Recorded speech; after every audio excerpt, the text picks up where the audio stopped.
बच्चे आपके प्लॉट की मिट्टी चुरा रहे हैं।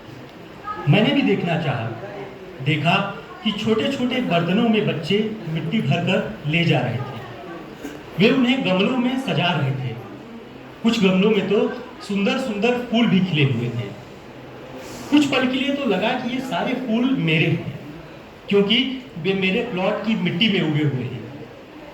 फिर उन बच्चों के चेहरों पर ध्यान गया जो उन पौधों को सींचते थे, दुलारते थे। ये बच्चे बड़े नादान होते हैं। गमले तैयार करना वे खेल समझते हैं।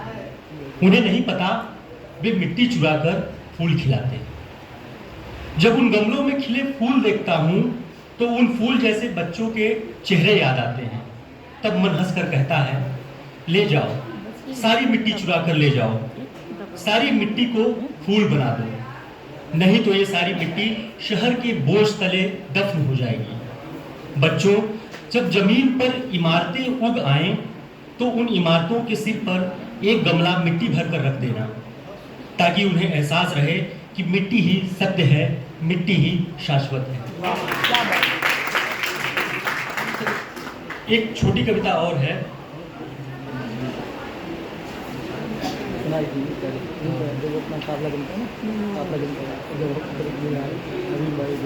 तुम्हारी ही सभ्यता में बचपन औंधे मुंह मरता है ना, एक प्रश्न है।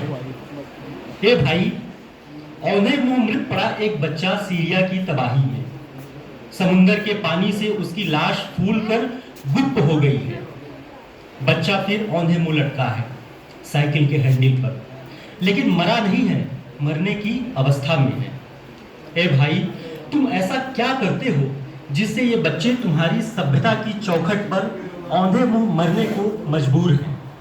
बोलो ना भाई, क्या अब तुम्हारे यहाँ बचपन औंधे मुंह लटक कर पैदा होता है और जिंदा भी रहता है? एक बच्चा विश्व के किसी कोने से तुम्हारी क्रूरता की शिकायत लेकर नियामक के पास जाने की रुआसी धमकी दे रहा है। तुम इतने क्रूर हो भाई। बच्चे के कत्ल का बयाना तुम्हारी कोर्ट से क्यों निकलता है? उसके गायब खिलौनों के टुकड़े तुम्हारे जूतों के नीचे क्यों दबे मिलते हैं? भाई, जब तुमने एक बच्चे के चेहरे के घाव को छुआ तो उसने क्यों थूका तुम्हारे चेहरे पर? तुमने जब उसे हंसाने की कोशिश की, उसे खिलौने देकर बहलाने की कोशिश की, तो क्यों नहीं हंसा वो? स्तब्ध क्यों था? तुम्हें पास देकर सहमा भी नहीं, ऐसा क्यों? कहीं तुमने उसे युद्ध के अनुभवों से बूढ़ा तो नहीं कर दिया था? 4-5 साल की उम्र में कहीं तुमने उसे भूख और युद्ध तो नहीं थमा दिया था? सच सच बताना भाई, तुम्हें देखकर उसकी आंखों में क्यों भयानक आंधी सी बस जाती है? कहीं तुम ही तो नहीं हो वो जिसकी सभ्यता में बचपन औंधे मुंह मरता है?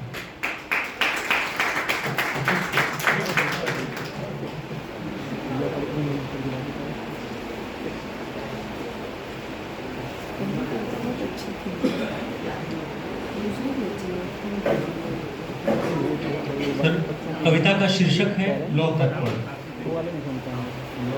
5000 साल पहले देवता ने धरती पर जन्म लिया, ऐसा धर्म ग्रंथों में वर्णित है। एक लोहार का बेटा लोहे का एक मजबूत टुकड़ा लेकर वर्षों से घूम रहा है।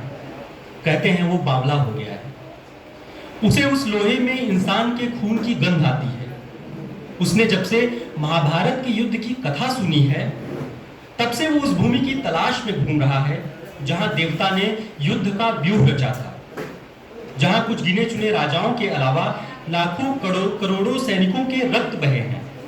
देवताओं ने इतिहास में विजय की गाथा को अपने मस्तक पर चंदन की भांति संवारा है।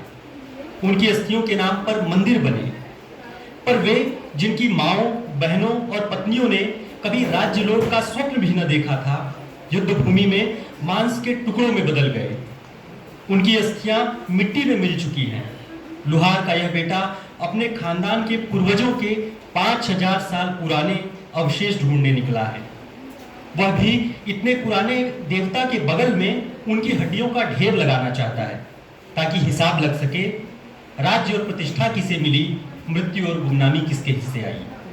लोहे के टुकड़े में बसी गंध उसे बरबस अपने पूर्वज सैनिकों के इतिहास पर सवाल करने पर मजबूर कर रहा है।